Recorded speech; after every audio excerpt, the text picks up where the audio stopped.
Uh, Welcome, Alice. Thank you for joining Spaces, and I look forward to this discussion. And perhaps we could start by uh, outlining, if you could outline what AFD's platform is, what are the, the main things you're aiming for, where does Germany need change, and just to educate people who have never heard of AfD or AfD, if it could be German. And a lot of people, especially in America, have um, never heard of AfD, so perhaps this would be very helpful. Okay.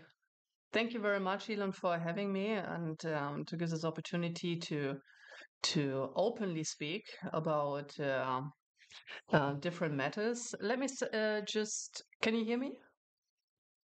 I can, yes. Perfect. Perfect. To start with, who we are. The AfD is the alternative for Germany. It is a relatively new party founded 11 years ago during the course of the Euro um, um, problems. Unfortunately, I have to start when I shed some light on our party with the quite negative circumstances in Germany. Our country is a great country with highly motivated people, but our country has been governed not in a proper way within the last 25 years. We had the Angela Merkel administration for 16 years and then the so-called traffic light coalition that imploded last year, and now we're heading elections. In my point of view, Angela Merkel, the first Green Chancellor, she ruined basically our country. She enforced, without asking the people, she enforced to open our borders for illegal immigration in 2015. She wrecked and destroyed our backbone in terms of obnoxious energy policy.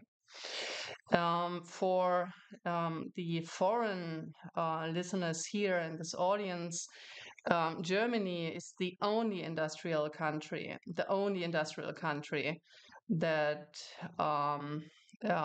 unplugged the nuclear power plant.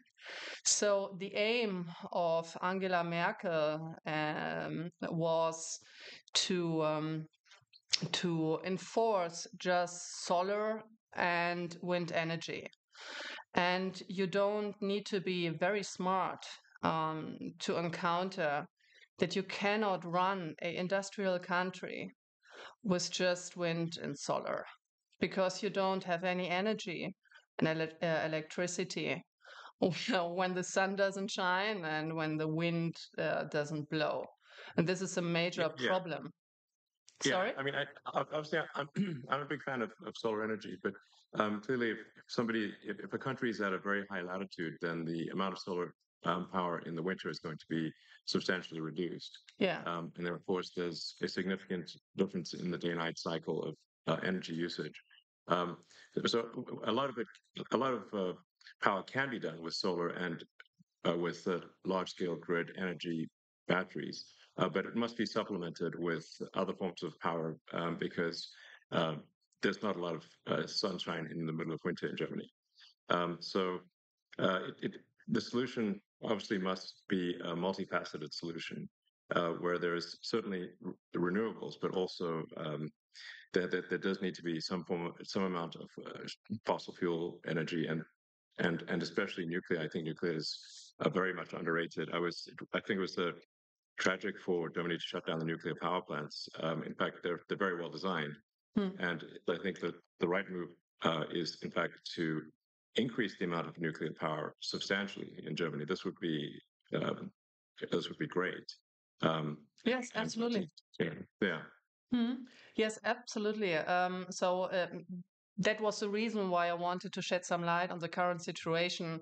So, in order to form an opinion what our party stand for, because this is exactly what you said.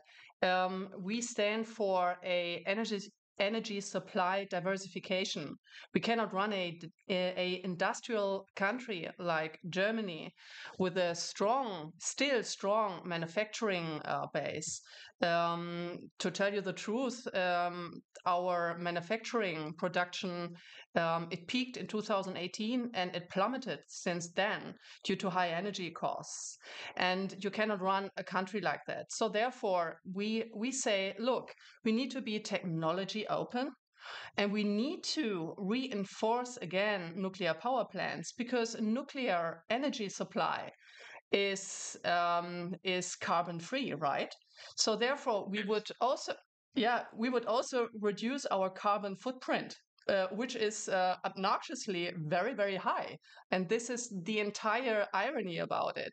So our governments, like the Angela Merkel government and the so-called ridiculous traffic light coalition, they enforced a green policy upon our country that doesn't work. And and we would like to go back to technology openness here. I think that makes a lot of sense. I mean, my recommendation, and I've said this publicly before, is that Germany should not merely reopen the nuclear power plants, but substantially increase the power generation. The the um, you don't in the same space, meaning without increasing the size of the nuclear power plant in any meaningful way, without increasing the amount of land area that it uses, you can dramatically increase the power output of a nuclear power station, because the actual core part of the power station is extremely tiny. People don't quite realize just how small the center core of a nuclear power plant is. Yes. It's like amazingly tiny, and so you can actually, in the same land area, no increased land area, dramatically increase the amount of nuclear power that that any given nuclear power station is producing. You do need a water source for to run the steam turbines, but really far more power output is possible than people realize. And I think that the sensible solution is renewables, but with a lot of nuclear, and then to supplement where that there has to be some amount of hydrocarbon power generation to supplement. Yes. Where it just needs to be sensible. Yeah, absolutely. But do you know what? So just let me do just like one more example, because like wind turbines, wind energy, in comparison to nuclear power supply, is highly inefficient. Also, in terms of land use. So, for instance, I give one example just to shed some light on it.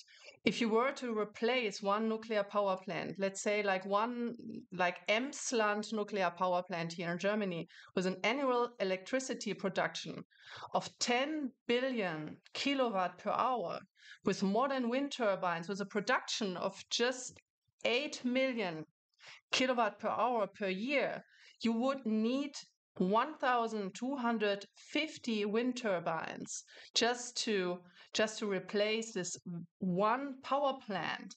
And with a rotor diameter of 70 meters and the minimum distance from large wind farms, you end up around with like 100 square kilometers. For example, this corresponds to half of the major city of Stuttgart, right? So, this entire thing, and just to stress the fact again, you don't need to be very smart just to do your calculations, but our energy policy. That's Sorry. the crazy thing. The crazy thing is like a bunch of these energy questions. You do not need to be like a world leading physicist. It's very basic math, like Yes. high school, less than high school level math. I'd say middle school math even. It's very straightforward, not complicated. Yes, absolutely. And then during the crisis, like during the war, huh? Sorry. No, please go ahead. Yeah. So during the war of Ukraine, so our gas supply was just destroyed, and that actually shed some light on on our severe dependence on Russian gas. And do you know what the government decided in this crisis when the energy prices skyrocketed after we were cut off of cheap energy supply from Russia? They switched off the last nuclear power plant to even more create a shortage of energy. So either you must be very stupid or you just hate your own country. Isn't it? I think it's mostly the very stupid category. The very stupid. Well, I mean, there's an old saying that like one should never ascribe to malice that which can easily be explained by incompetence. Yes, you're perfectly right. Now, so but yes, I actually, when I saw that Germany was turning off the power plants after being cut off from gas supplies, from Russia, I thought this is the craziest. This is one of the craziest things I've ever seen. Just when Germany most needs yes, electricity, Germany is shutting down one of the best sources of electricity, which is nuclear power. yes, and completely Crazy. carbon free. Yeah, crazy, crazy. It's crazy. Yeah. So I guess if to summarize I mean the two main things that AfD is aiming for in terms of change is a sensible energy policy and sensible immigration policy. Yes, Um, exactly. so But actually even more. So we would like if I may continue a little bit, because now it's a Elon, it's a complete new situation for me, that I just can have a normal conversation and I'm not interrupted or negatively framed, how that has been in the media the case in the last 10 years, which is completely ridiculous. So what we also stand for, since we are a conservative libertarian party, so at least we see ourselves like this, but we are extremely negatively framed as a so-called extremist party by the mainstream media. So we just say, look, we need to reduce bureaucracy. We need to free our firms, our companies, the individuals of this obnoxious bureaucratic conditions here. Do you know, like, how long it takes, how many days it takes to get a business permit in Germany? Just guess. well, as it turns out, I do because we. Oh yeah, the big plan. So how many days did it take you? A car factory, just near Berlin.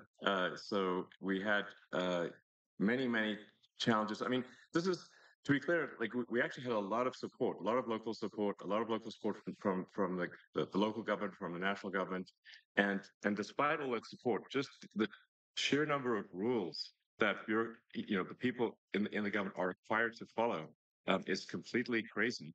And we had to. I think it was 25,000 pages was our permit.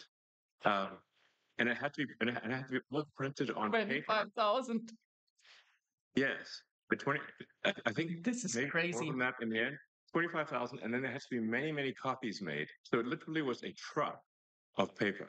Um, because and we're like, surely we can make this electronic. Isn't that better? No, not possible. You need to have that on paper in Germany.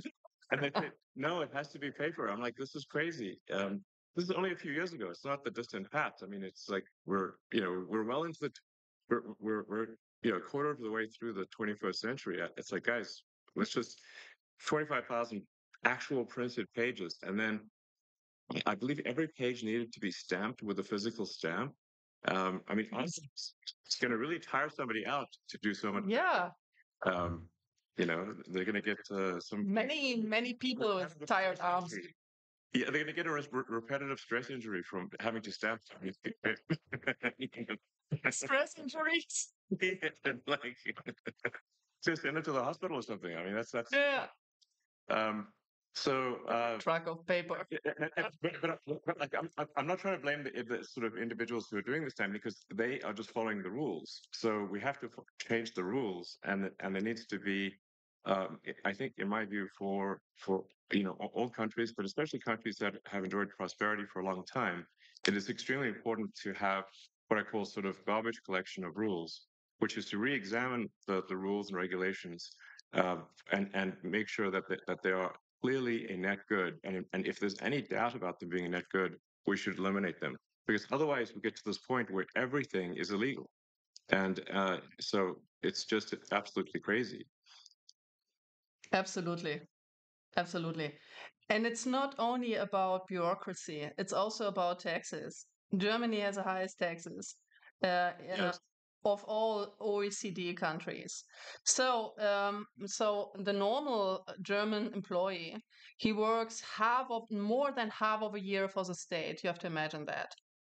You're right. With taxes plus social security, so more than half of the year you work for this dysfunctioning state, because like the state does not provide the vital provisions for the people here. So he doesn't provide for security. So we have skyrocketing criminal rates here. Right.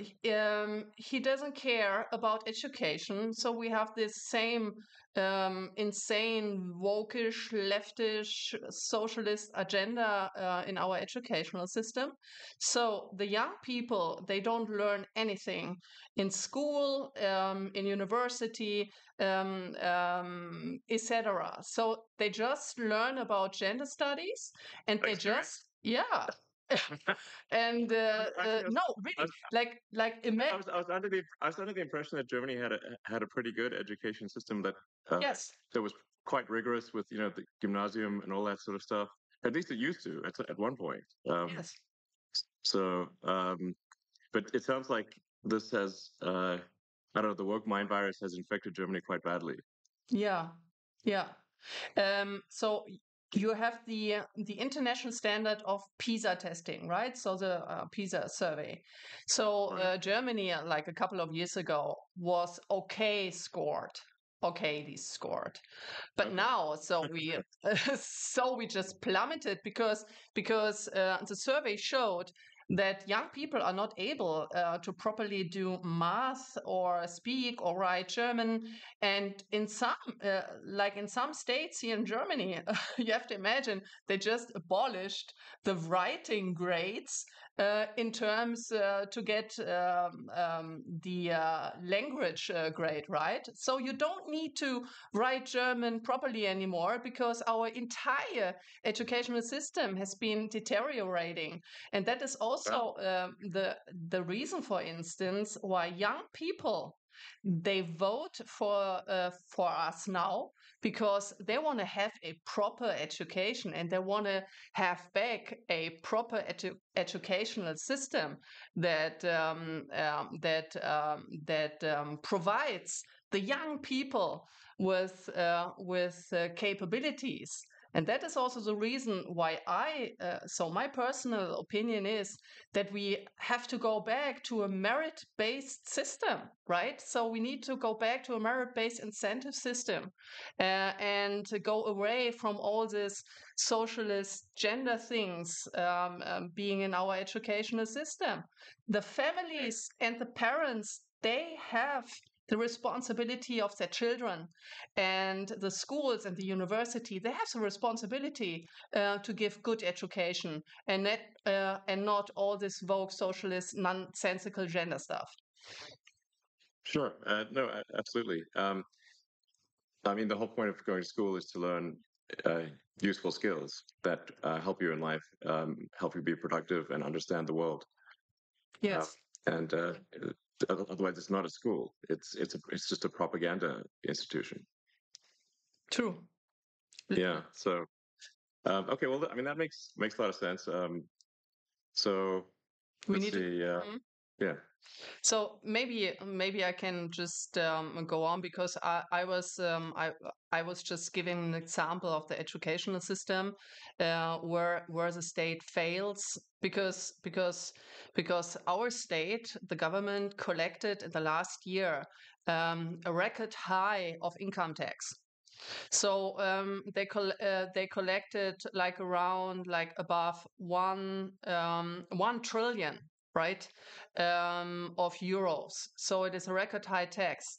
But the state they cannot handle taxpayers' money. So what do? So they just throw the money out of the window for immigration in our social system, for instance.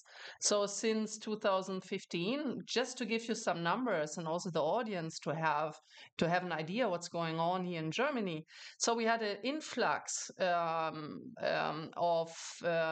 of almost 7 million people, but these are the officially counted. So 7 million people? Wow. Okay. 7 That's a lot. million people of influx since 2015 officially counted. And then because the people, they just, just another funny numbers. Our state allows people to throw away their passports before they cross our borders that are not protected and controlled. So 57%, almost 60% of the people coming into our country through an open border, they throw away their papers. Why do they do that? Because once entered our country, our funny country, with this funny immigration policy, they cannot be deported anymore. So that's the reason why. So our state, our government, like the Angela Merkel government and the last one, they proclaimed a policy that everyone can choose to cross our border to immigrate into our social security system and cannot be deported afterwards because they threw away their passports. I mean, This is like crazy. how insane is that? Well, it is very insane, but that's exactly what's happened in the U.S. Yeah, So, I exactly. mean, clearly, there's a sort of, I don't know, a sort of far left agenda that's being pushed throughout Western civilization, any place they can go, because the exact same thing was done in the U.S., where and now they're sort of calling people illegal immigrants. They call them undocumented, and the reason they're undocumented is because they threw away their passport, just like you're talking about. In fact, if you, on the Mexican side of the border in the U.S., there's a giant pile of discarded passports and driver's licenses, like a huge pile. Um, Unbelievable. because it's actually worse to come in with a passport than to come in with nothing. And then, just like in Germany, the Democrat government then gives massive amounts of money and support to what they call undocumented. But if they're undocumented, we actually have no idea if they are a murderer, rapist. We have no idea because they have no documents, so we can't actually tell. And so as a result, uh, there's been a massive influx of criminals into the U.S. Because, and frankly, I mean, I'm wondering what's taking criminals so long to come here. I mean, this is I mean, America's a target-rich environment. It's you know, you could in America. It's so easy to steal things in these wealthy neighborhoods. It's like the only thing that is going to slow down how much you can steal is if your back hurts from carrying out all the goods. You know, it's like because you're just like you're not a robber. You're just a moving company. Um, Oh, so, yeah. like it seems like all the world's criminals just come to America on that basis, because it's it's much easier to be a career criminal in America than it is in other countries where there's not that much to steal. Yeah. Um, so, But so may we've I seen ask a a massive question? increase in crime in the Yeah. U.S. Yeah. May I ask a question on that? Of So course, yeah. I read that, for instance, in California, by the way, I'm very sorry what's happening there. It's terrible. It's really terrible to Yeah. see. And yeah, it's terrible. But in the case of California, that they just lifted the prosecution of theft because you have so many cases of theft. Is it true? Yes, the de facto situation in California is that theft is almost never prosecuted. It's My maybe goodness. 1 or 2, maybe 1% of the time is theft prosecuted, and even when it is prosecuted, the criminals are let out on bail immediately. So basically, theft is legal in California. Unbelievable. It's crazy. It's crazy. Yeah. Um, Now, there was recently a referendum in California uh, to make crime to make stealing illegal again, which Hmm. was and actually that was a very popular, and it passed. Uh, because it was actually literally legal to steal anything under $1,000, which means people could just walk into a store Yeah. at $1,000 at a time and take out anything they want. And if the storekeeper stopped them, the storekeeper would be arrested. Um, so this is literally like the Joker and Batman. It's like the criminals, you know, um, are in charge, and the honest citizens are arrested. It's just completely insane. Now, like I said, the people in California did vote overwhelmingly to make theft illegal again. Yeah. Um, but astonishingly, the governor of California, Governor Newsom, he was against the making theft illegal. Uh, And which he is just doesn't make didn't any sense. implement it.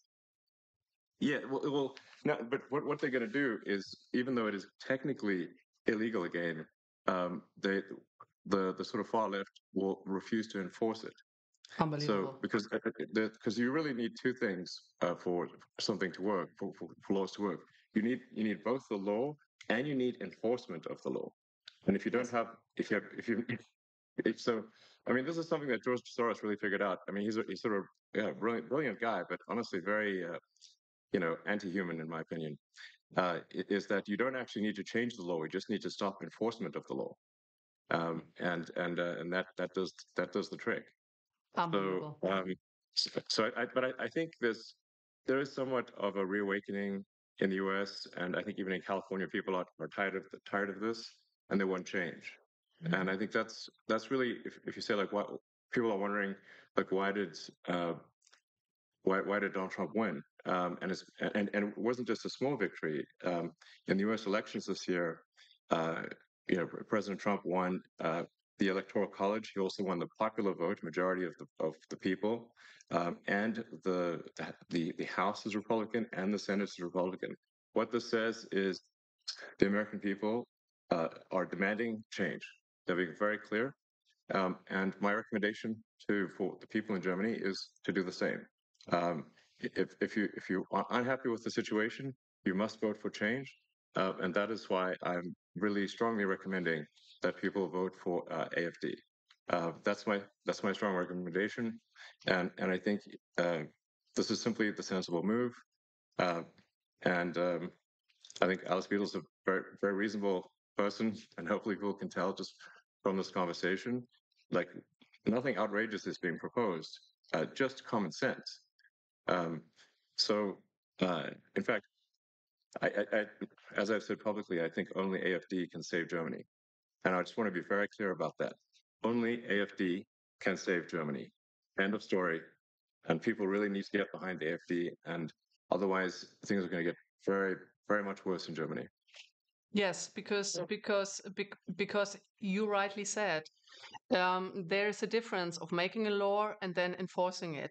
So now we have the situation in Germany where you have, on the one hand, you have the AfD, and on the other hand, what's so-called the Uni Party, right? The Uni Yeah. Party consisting of all the others, because they stick together, and no matter what they say, they're not able to implement, to enforce the promises they're doing in every election, especially the Angela Merkel party.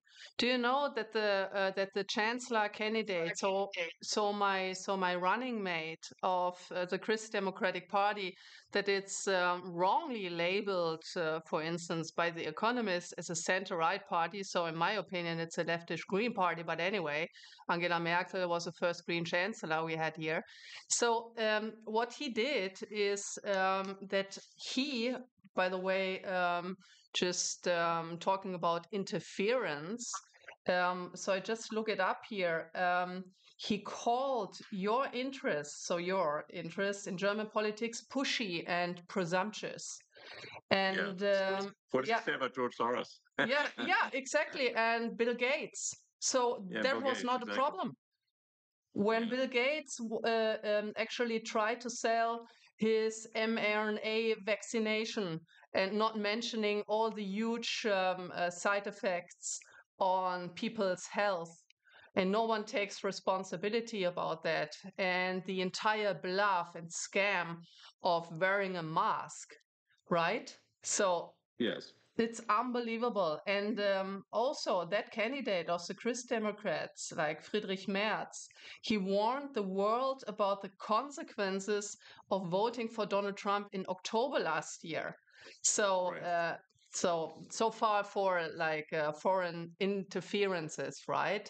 So it's Exactly. unbelievable. It's really unbelievable, like how Donald Trump was treated by German media and German politicians during his election campaign. It was unbelievable. And I mentioned that before in a Bloomberg interview. It created, for me, it created physical pain to see that, how he was disparaged, like, and his entire family.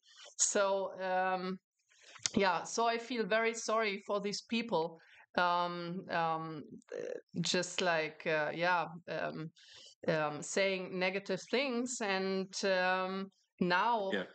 while we talk, 150 bureaucrats of the European Union are watching us, our conversation, to enforce this ridiculous Digital Services Act that is nothing else than a censorship on free speech. But free speech, right? It's Yes. and you said it, free speech is a precondition of democracy. If you are Yeah. not able to form a proper opinion and exchange opinions and ideas, and a democracy should be a competition of the best ideas, right? And of compromises. Absolutely. Yeah, but Yes, exactly. Without freedom of speech, people are obviously not able to say what they want to say, and then they cannot make an informed vote. So if people are simply fed propaganda and have no access to what's really going on, then they can't make an informed vote, and then you don't have a real democracy. So that's why I say, free speech is the bedrock of democracy. There must be free speech in order for people to make an informed vote. So that's essential. And you can sort of it's actually quite easy to tell who the bad guys are. It's like, who wants to shut down freedom of speech? They are the bad guys. It's very clear. yes. And do you know what? What Adolf Hitler did? The first thing, he switched off free speech. So Yes. he controlled the media, and without that, he would have never been successful. Never Yes. been Exactly. successful. But Yes. this is what you do. Absolutely. Yeah. No. Exactly. That was one of the first things he did was to control the media and imposed extreme censorship. Um, and and what he was trying to do was shut down any pro-Semitic uh, media, anything pro-Semitic or any defense of the Jewish people was shut down.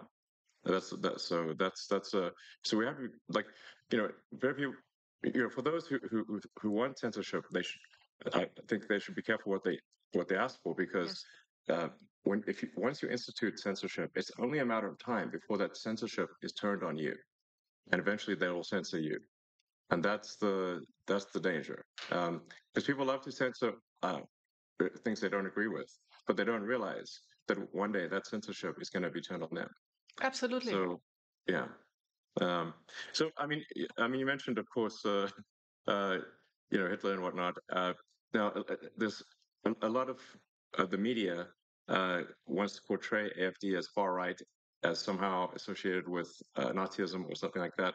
Perhaps you could address that concern, because people, when they hear sort of right wing in Germany, they naturally have a bit of a negative reaction. Hmm. Hmm. Um, l- Yes, thank you. Thank you for the question. First of all, I would like to, since I'm a economist, I would like to shed some light on the idea when we talk about Hitler, on the idea of the National Socialists. Back then, during the Third Reich, the National Socialists, as the word says, they were socialists. Adolf Yeah, Hitler very much considered, so. yeah, They nationalized industries like crazy. yes, absolutely. He was a communist and he considered himself as a socialist. So what they did, they yeah, they state funded then the private companies, and then they asked for taxes, huge taxes, and then also wait a second, I need to ask the word now, verstaatlichen. Nationalized. Yeah, nationalize the entire industry. Yeah, you Yeah, said that before, and the biggest success after that terrible era in our history was to label Adolf Hitler as right and conservative. He was right, exactly the opposite. He wasn't a conservative. He wasn't right. a libertarian. He was a communist, socialist guy. So, Yeah, full stop. No more comment on that. And we are exactly the opposite. We are a libertarian, conservative party. And see, look at this during like now, like during the discussion of this terrible Hamas attack on Israel. So only the leftish Palestinians, they criticize the policies here. So you have a deeply vested anti-Semitism within the leftish movement, and it was always that case. Why? And Adolf Hitler, he also played with that. He played with the envy of people. Jewish people have been highly educated, very cultivated, and they were successful. There were wealthy people back in Germany then. And then he enforced the envy of the population against these people. And it was a socialist measure taken against them. Look at Stalin. Look at the Soviet Union under Stalin, the very same thing. So he was nothing else than an anti Semitic socialist. And we yeah, are exactly the opposite. We are a libertarian conservative party. We are wrongly framed the entire time. And we would like to free the people of the state. I want to have independently thinking people, self confident people. I would like to have a state that is minimized to his functions, yes, and letting the people having their freedom of speech, freedom of wealth, also like generating wealth with these obnoxiously high taxes. The state erodes the backbone of wealth, right? So the people are not able to accumulate wealth that make them independent from the state. So I would like to have independently thinking, well educated people who have the freedom to form their own opinion. I want to have strong leaders in Germany. I don't want to have stupid, weak leaders as we had in the last couple of years. Because these people cannot think straightly. And they're a big danger. Look at the war in Ukraine now. They're a big yeah, danger to our national security and to actually to the entire European security. This is also my hope in Donald Trump and in you, in your administration, that you end that terrible war, this worthless dying of young people every day, like as yeah, fast as you can, because the Europeans, they cannot. They actually given up on everything, like on a good military, on a good negotiation power. They completely depend on the US in the sense of, oh, the USA need to do the entire job. We don't need to do anything. We just escalate the entire conflict against Russia. It's very dangerous what's going on here, and only you can basically stop it. Yeah, I mean, I think President Trump is gonna, you know, is gonna solve that conflict, I think, very quickly. As you point out, it's now been in somewhat of a stalemate for a few years, and all that's happened over the past few years is hundreds of thousands of people dying, but for no gains. Yeah. And the longer this conflict goes on, the more Ukraine weakens relative to Russia. I mean, Ukraine is a much smaller country. It simply cannot afford the losses relative to Russia.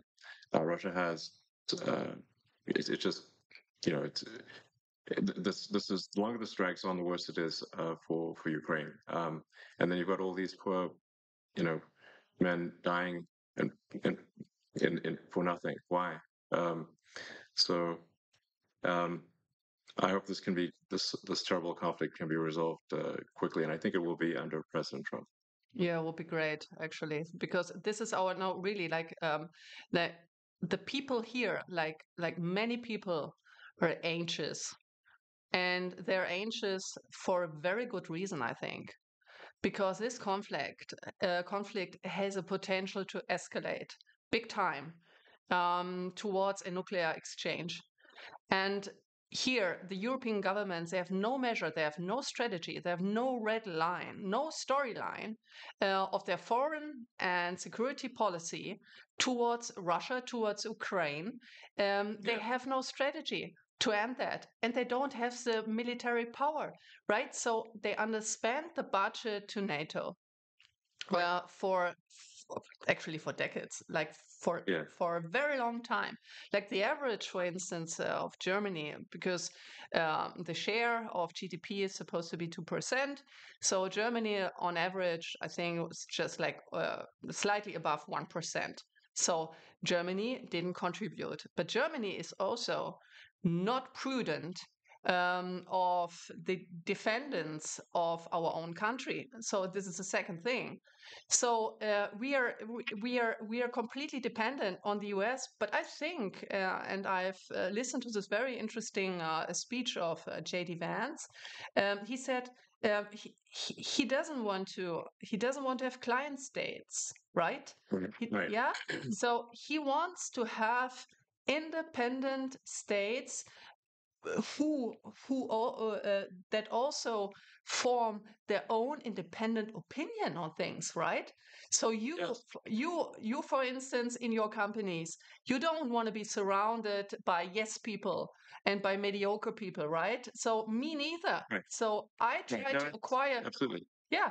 So I try to also I try to have the best people in my team, and these best people, they have the task to criticize me every day, and I don't want to have yes sayers, right? Because you Yes. cannot learn, so you have Yes. no mistake correction. Sorry, I just said yes. Yes. Yes, yes, yeah, yes, yes, people. um, No, but it's so important no, to, yes, no. yeah, yes, Um, but yeah, no, absolutely. I mean, for say my companies like SpaceX and Tesla, if you know, if we are constantly looking for critical feedback, because if we make a mistake, then the rockets blow up and the cars don't work. yeah, So you know, physics is very unforgiving. You know, there's, you know, I say, like, really, physics is the law, and everything else is a recommendation, because I've seen people break every kind of law, but I haven't seen them break physics. And so if you don't get the design of the rocket and the operation of the rocket exactly right, and if even one thing is wrong, the rocket explodes. yeah, So, um, you know, that's, I'm a strong believer in seeking critical feedback. And in fact, I think critical feedback should be viewed as a gift. yes, absolutely, Yeah, yes. yes. Um, No, so, no, no, no. But just to continue on that topic. So if you don't have that feedback loop, so your rocket may explode, right? But here in this critical phase of this terrible war in the Ukraine, uh, many people, may die due to these stupid policies that have been Many made. people have died. Yeah, indeed. Yeah, So, well, I mean, let's touch on some maybe potential what people may view as hot button issues. Like, sure. what are your views on Israel? Oh, very complicated. The Okay, more, well, no, we have no, time. So, really, like the more I read about the Middle East and the situation in Israel, the more complicated it gets. And yes. to be honest, I wanted to ask you about a potential solution because, to be honest, like in my humble opinion, I don't see a a solution. So maybe Israel have to find some alliances with the Sunni states, maybe if possible. And yeah, to be honest, from my point of view, like from my perspective, it's a very complicated situation, and I don't, you know, I'm not this person, I'm not a politician. If you ask a question that I do this blah blah blah, I really say what I think to do honest politics. And to be honest, I don't know. Very like to be very frank, I don't know how to solve the conflict at this point in time, and I hope maybe you have an answer on that. Sorry Uh, for being dissatisfactory, but it's so complicated, and I want to give prudent answer. And in case of Israel, I don't know how to resolve this conflict, to be honest. I guess maybe another way to say it is, do you unequivocally support the existence of the state of Israel? Yes, of course. Okay, that's what people want to know. Yeah. So, ach so. I'm asking questions that maybe seem very obvious, but uh, No, no. just Oh, yeah. Oh yes, now I see why this question. No, absolutely. yeah. So we need to protect the existence of Israel, and we need to protect not only the existence of the state of Israel. I also think that Benjamin Netanyahu have made many mistakes in the past, to be honest. But we also need to take our responsibility as a German nation state to protect Jewish life, Jewish people in our country who are exposed right now to uh, to um, Muslim crime, right? So they are not safe here anymore. So I don't know if you saw some videos here of the streets of Berlin. I'm right now in my office in Berlin, but like with all these demonstrations of the Palestinians here, well, a Jew could not walk through the street anymore, right? And we have a huge potential of anti-Semitic crime against the Jewish people. And to be very frank here, the AfD is the only protector, and I'm saying that like very frankly, the Alternative für Deutschland, the AfD, is can only be the only protector of the Jewish people within here in Germany, because the Uniparty, all other parties, they did exactly the opposite. They let like millions of people in. They let them do crimes on our streets, like the crime rate are skyrocketing, and so the Jewish people, they leave our country. When I talk to my Jewish friends who live in Germany and in Switzerland and in France and in Austria, they were very afraid after the Hamas attack on the 7th of October, because they were afraid that they would likely to be attacked by Palestinians, by Hamas supporters, or by the Antifa, or by the leftist terrorists. I don't know, but they were very afraid, very sensitive on going on the streets. And we step up for these people, even though the opposite in the mainstream media, the opposite is claimed. But Yes. No, this no, is absolutely. this is this is not Absolutely. true. It's just a lie about our party. Yes, I think that's what I wanted to just make it clear that the AfD is being massively misrepresented, especially in the Western media. Um, so yeah, and you know, you know, obviously, I very much support the state of Israel, but I mean, I also believe that we want to be mindful and have empathy for civilians who are dying as well. The Sure. when I've had conversations with Prime Minister Netanyahu, and I think we're largely agreed. I mean, so there's three steps, which is like there's no choice but to um, eliminate those who wish to eliminate the state of Israel. Hamas essentially. But then and then the second step is to fix the education so that uh, people, the Palestinians, are not trained from when they are children to hate and want the death of Israel. So you've got to fix the education system, and then the third thing, which is also very important, is to make the Palestinian areas prosperous. Yes. This third step is very important, um, and this is maybe the hardest step, which is but you have to have that third step. You have to bring prosperity. Hmm. You have to help rebuild, and you have to bring prosperity. And I've had this conversation with many people in Israel. I said that third step is essential. Um, True. and they've asked me, well, when has this worked? And I'm like, well, I'll give you a very big example. Um, After World War One, the Treaty of Versailles was extremely unfair to Germany, and it created a massive amount of resentment. And the Treaty of Versailles laid the foundation with its extreme reparations um, Yes. laid the foundation for World War Two. Um, Without the Treaty of Versailles, Hitler would not have succeeded. Um, Yes. True. and yes, and then, but if you look at so then the lesson was learned. So then after World War Two, um, when Germany and Japan were defeated, uh, the U.S. actually helped rebuild Japan and Germany, providing financial support to rebuild Japan and Germany. And now Japan and Germany are allies. And this is a very important and fundamental lesson of history. Yes. You're absolutely right. When after the Hamas attack, um, I um, I just opened Google Maps to have a look. Okay, what is the geographic situation there?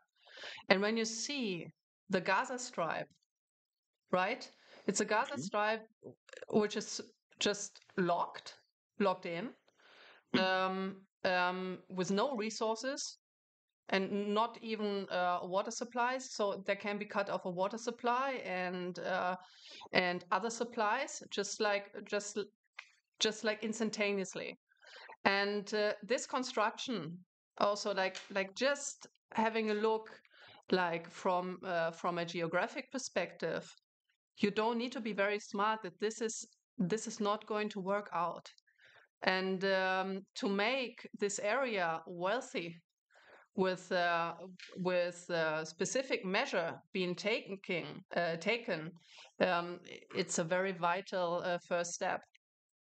True. Yeah, I think it's essential, and it requires overriding the natural human instinct for reciprocity, which is that to basically an eye for an eye. But the problem with that Mm. an eye for an eye is that if you keep doing that, an eye for an eye, as the saying goes, an eye for an eye makes everyone blind. Um, that's why I think there's great wisdom to forgiveness. Yeah. You need both strength and forgiveness. Um, but this this is the only way to stop the endless cycle of violence. It's a very nice sentence. Like the eye for an eye makes everyone blind.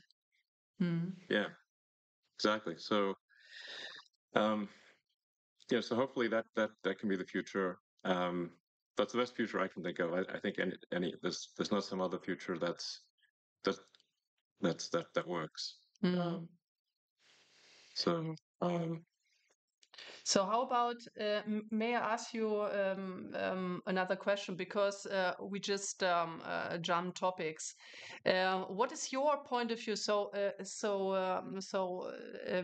We stopped that your administration will end the war in Ukraine very swiftly. But what is your perspective on the instruments and measures that could be taken? So, would you like to talk about it? Can you talk about it a little bit? So, what we could expect? Yeah. Well, this to be clear, I mean this is up to President Trump. He is the commander in chief, and so it's really uh, you know up to him. So um, I don't want to speak for him. So, Mm, but I okay. I do think that there is a path here to a resolution, and but it does require strong leadership in the United States in order to get this done. Yeah. Um, so yeah, um, but I'm confident that it can be done. Okay. Yeah. Yeah. And I do think it's possible to have peace in the Middle East as well. Mm, These are possible. So and I think that would be a great future for the world. yeah. So um, yeah. No, great. So it's absolutely fair. Very, very fine with me. Um, yes. Well, let's see. Are there any other topics we should discuss, or if you have any questions for me, or anything you think Yes, yes, people might want to know absolutely. about? Because Sure. because I want to ask, and many people are interested in that. So why do you believe that flying to Mars and populating Mars is your top priority topic, the SpaceX? And when do you think, when will you be ready to have a human expedition to Mars? If you allow, if I may ask this question, because everyone is interested. So these are great projects, right? Yeah. Well, I mean, I think at a very high level, I think sort of like what set of actions um, are going to lead to the long-term prosperity of civilization. The sort of a growth in the scale and scope of consciousness.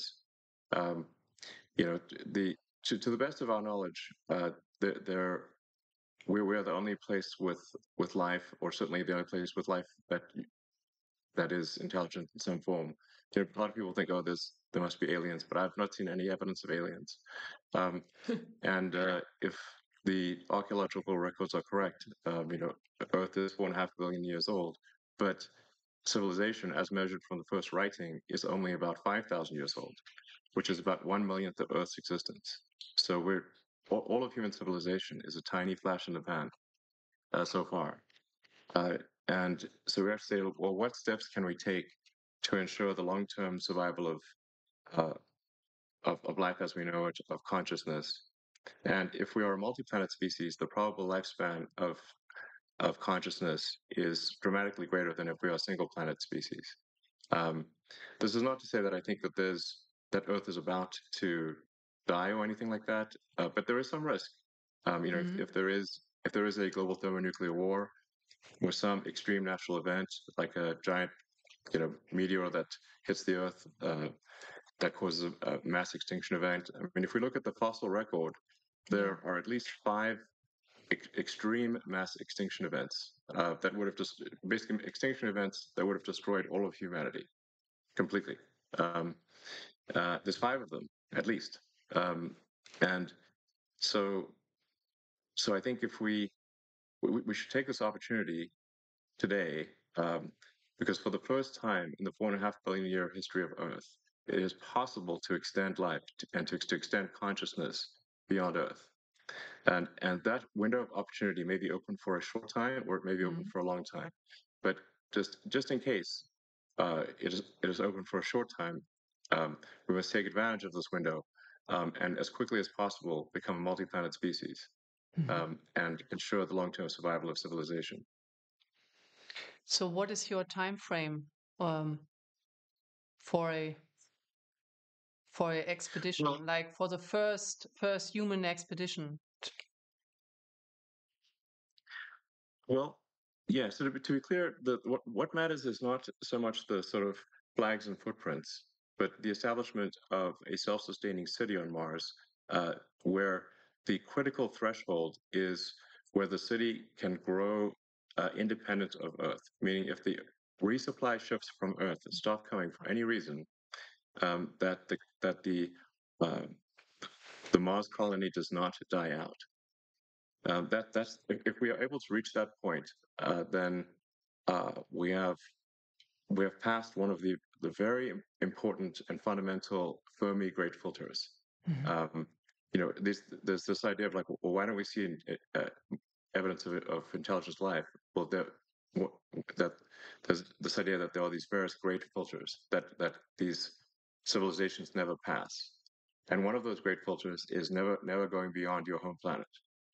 So if we can pass the Fermi Great Filter of being a single planet species, um, and to be clear, if we are a single planet species, it is just a matter of time before we are annihilated.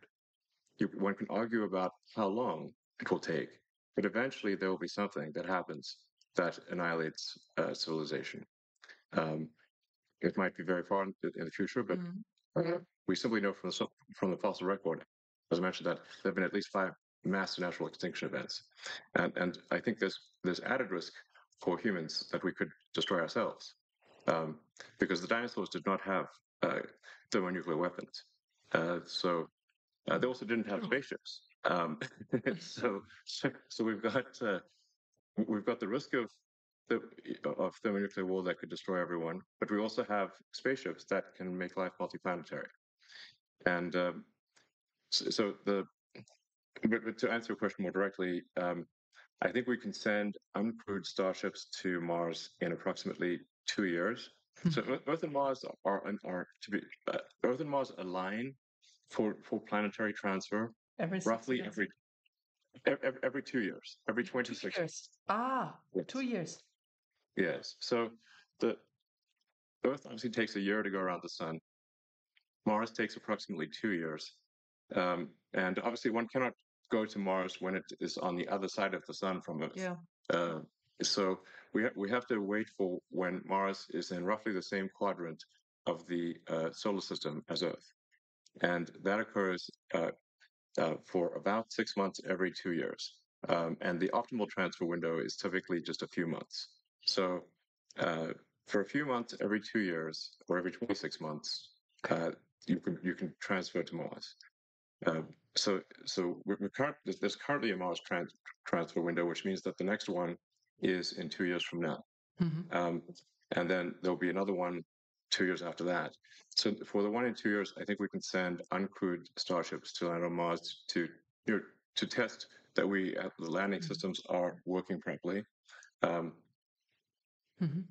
We want to make sure that we don't add more craters to Mars.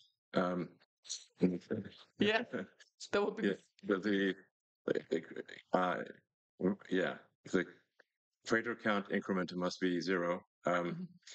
And once we prove that it is safe to land, then if all the ships we send in about 2 years land safely, and we think we understand the issues, then in principle, that in about 4 years you could send the first people, and then Wow. then the number of ships can expand exponentially from that point. I mean, as a rough order of magnitude, my guess is that we need to transport about a million tons of cargo to Mars to make it self-sustaining. When things are very uncertain, I think if you can even guess to within one order of magnitude, you're doing quite well. So I suspect probably 100,000 tons is maybe not enough, and hopefully we don't need 10 million tons. So therefore, my guess is hopefully 1 million tons is enough to make Mars self-sustaining. Wow. So maybe it's a million tons of cargo to serve to Mars and about 1 million people or more. So that's really what matters. The critical threshold from the standpoint of a fundamental branching of the future of civilization, is that point of reaching on Mars where uh, Mars can grow by itself, even if uh, resupply ships from Earth stop coming. At that point, the future of civilization branches, and to a good branch. Wow. Wow. And probable lifespan of civilization is dramatically greater. Yes. And my guess is that there will be cases where the future Martians actually come and help and rescue Earth, and when there is an emergency. Um, just as America has helped to rescue the rest of the world in World War One and Two and the Cold War. And where would the world be if not for America helping out in those three circumstances? Mm. So, I think that there's a good chance Mars helps save Earth at some point in the future, maybe many times. Yeah. And then once we have a civilization on Mars, we can expand to the rest of the solar system, to the larger asteroids like Ceres, maybe to the moons of Jupiter and Saturn and beyond, at least through the rest of the solar system. And then, then we go from being hopefully a multi-planet civilization to at some point a multi-stellar civilization, and we're out there among the stars, and and then we can try to find out what is the nature of the universe. Perhaps when we go to and visit these faraway star systems, we will discover the remains of long dead alien civilizations. I think that would be incredibly interesting. For sure, it will greatly improve our understanding of the nature of the universe, Absolutely. dramatically. Yes. Um, and things that like the time scales are just remarkable to think about. I mean, physics suggests that the universe is about 13.8 billion years old. Um, and I mean, even the elements in our body that aren't hydrogen, um, like any heavier elements had to be formed in the center of a star. And so the a large part of our body was actually formed in this in the center of a star, and that star exploded, and then the elements recondensed, ultimately billions of years later to form Earth and humans. So, so when you think about these timescales, they were really remarkable to think about. Yeah. And but, but a civilization that lasted a million years. So our civilization, so I think a good metric for saying when does a civilization start, I think is maybe writing. That's if you can pick anything, I'd pick that. That's only 5,000 years ago. Um, so for a civilization to, like, let's say, last an incremental million years, that's an enormous amount of time as compared to the length of human civilization, but it's very small compared to the age of the universe. You'd have to go 3 digits past the decimal point of 13.8 billion years just to increment 1 million years. Mm-hmm. So, so I think we may find when we go out there and explore these star systems that there were alien civilizations. Maybe they lasted for millions of years, much longer than we've lasted. Mm-hmm. And I think any civilization that can last a million years is going to be in the Hall of Fame. This is an incredibly long time. So anyway, and I think as for humanity, we don't want to be one of those lame one planet civilizations. Like any self-respecting civilization should have at least two planets. Um, so that's what we should aim for. Wow. Uh, if you so you just said that the human body comprises of elements of an exploded and then reordered elements, right? So do you think that this coincidentally happened, or do you believe in God? I'm just curious. Because many people say, okay, this cannot have been a coincidence, that cannot, right? So it just could have been God. So do you believe in God? Well, I'm open to believing in things proportionate to the information that I receive. So Hmm. uh, I mean, I guess I have sort of a physics view of reality, which is you know uh, I guess I'm trying to understand the universe as much as possible to understand what's going on. I'm certainly open to the idea of God, and if you say like, well, where did the universe come from? How was it created? Um, well, I suppose there would be some entity that you could call God.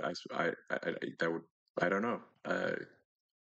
But that's a separate question from, say, is there some entity that is observing our daily actions Yeah. and rendering a moral verdict on what we do from day to day? Um, that doesn't appear to be the case because, at least there's some very evil things that happen in the world, and there's, if there's someone observing us on a moral basis continually, then it does seem odd that some very evil things are allowed to occur. Um, but maybe that is the case. I don't know. I try to form my opinions based on what I learn, and as I learn more, I aspire to change my views to match what I learn. Mm. Yeah, same here. To be honest, I'm still on a search. I don't know what to believe. So it's called maybe a agnostic. And yeah, but it's very interesting to see how the world and also the universe evolved.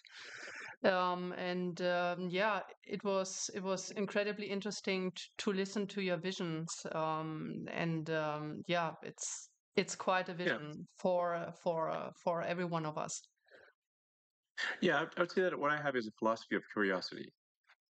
So I'm curious about the nature of the universe, and I would say I subscribe to the Douglas Adams school of philosophy that was described in the Hitchhiker's Guide to the Galaxy. Um, you know, and in that book, the Earth was sort of a giant computer that was trying to uh, answer the question, "What is the meaning of life?" And then it comes back with 42, and they're like, "What does 42 mean?" And it's actually the answer is the easy part, and the question is the hard part. So that was actually quite an illuminating thing for me because I had sort of an existential crisis when I was 12 or 13 about the meaning of life, and I read many the religious texts and the books on philosophy. Um, it's like reading Schopenhauer, Nietzsche, and whatnot, which is a bit depressing if you're to read as a child. Um, but Why? ultimately, well, Why do? they're they're a bit negative. Um, so at times, it's actually it makes more sense reading it as an adult. Uh, but then I read the Hitchhiker's Guide to the Galaxy, which is really a book in philosophy in the form of humor, and I think it kind of really illustrates that I thought was very insightful. That that we should basically try to understand the nature of the universe, and in fact understand even what questions to ask about the answer that is the universe. And so that led me to conclude that we should aspire to uh, expand the scope and scale of consciousness so that we're better able to know what questions to ask about the answer that is the universe. Um, so we should just seem to you take the set of actions that lead to a greater understanding uh, of the universe. Wonderful. Actually, these are perfect last words, to be honest, for our conversation. Because I don't know right now, like what to continue, because these no, really, because these words are so beautiful. So I would just like screw it up, and it was wonderful. It was it was wonderful talking to you, and listening to your views of mankind, and also to have an idea of your vision. It's very visionary, and yeah, thank you so Well, much. thank you. Well, it's been a pleasure speaking, and I hope people listen to this conversation and find it helpful. Um, all right. Thanks, everyone. Thank you, everyone. Bye. Thank you, Bye, and Elon. auf Wiedersehen. Bye.